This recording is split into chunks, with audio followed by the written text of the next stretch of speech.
What do you want to be when you grow up, Olivia? An astronaut.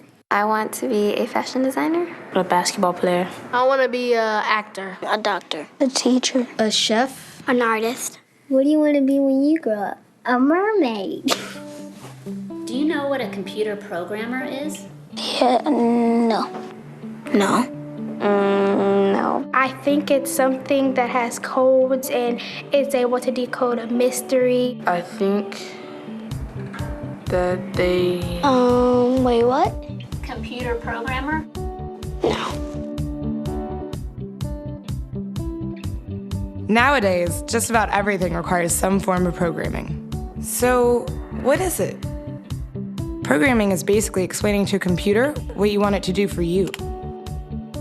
When you're programming, you're teaching possibly the stupidest thing in the entire universe, a computer, how to do something. Programming is one of the only things in the world that you can do where you can sit down and just make something completely new from scratch, whatever you want. It's really not unlike kind of playing an instrument or something, or playing a sport. It starts out being very intimidating, but you kind of get the hang of it over time.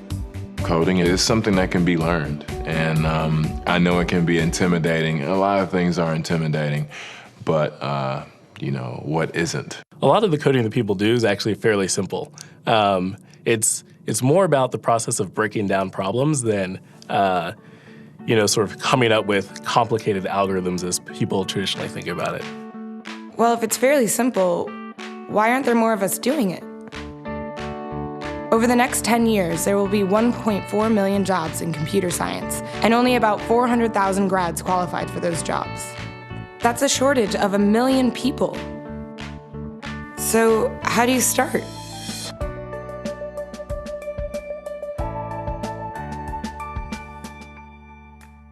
I was obsessed with maps when I was a kid, and cities specifically. So I taught myself how to program. I had a very clear goal of what I wanted to do, which is to see a map of the city on my screen and play with it. Put things on the map, move things around the map. See what was happening in the city, how it worked, how it lived, how it breathed.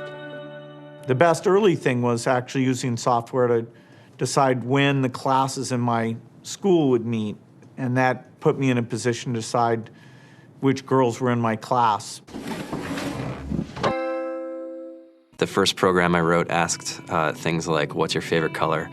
Or how old are you? I first learned how to make a green circle and a red square appear on the screen. The first time I actually had something come up and say, hello world, and I made a computer do that. It was just astonishing. When I finally learned a little bit of programming, that blank wall resolved into a bunch of doors, and you open them, and finally you start to open enough doors that the light comes in. And to me, a finished program is like a structure filled with light. All the corners are illuminated. You understand the structure of it. It's a really serene feeling to have completed that.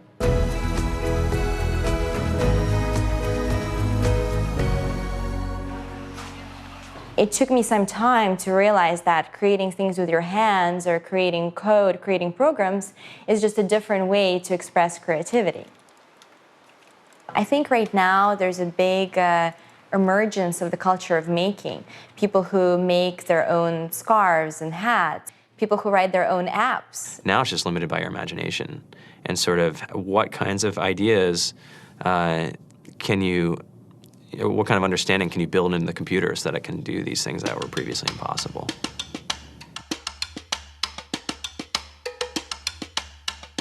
All great things are built in teams when you collaborate with other smart people.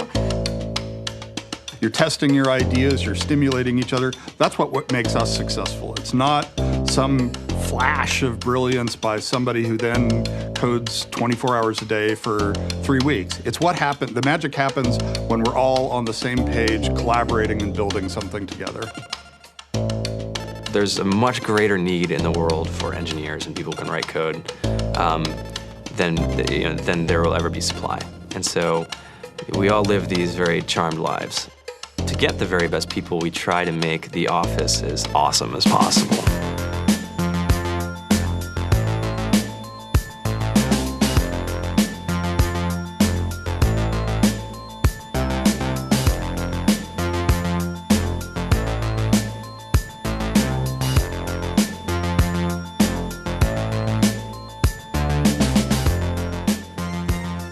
We have a fantastic chef, Free food, breakfast, lunch, and dinner.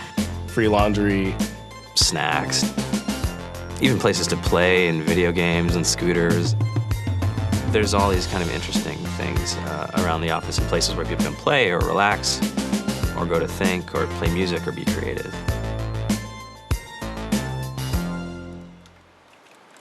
I went on the Bureau of Labor Statistics for the United States, and there's about a third of the pie that's all the things you would expect. It's, they're working in the government, they're working in typical technology jobs. But then, like, the rest of the pie, and it was the majority of the pie, just split down into these little teeny slices of every industry imaginable. And what it is, computers are everywhere. You want to work in agriculture? Do you want to work in entertainment? Do you want to work in manufacturing? It's just all over.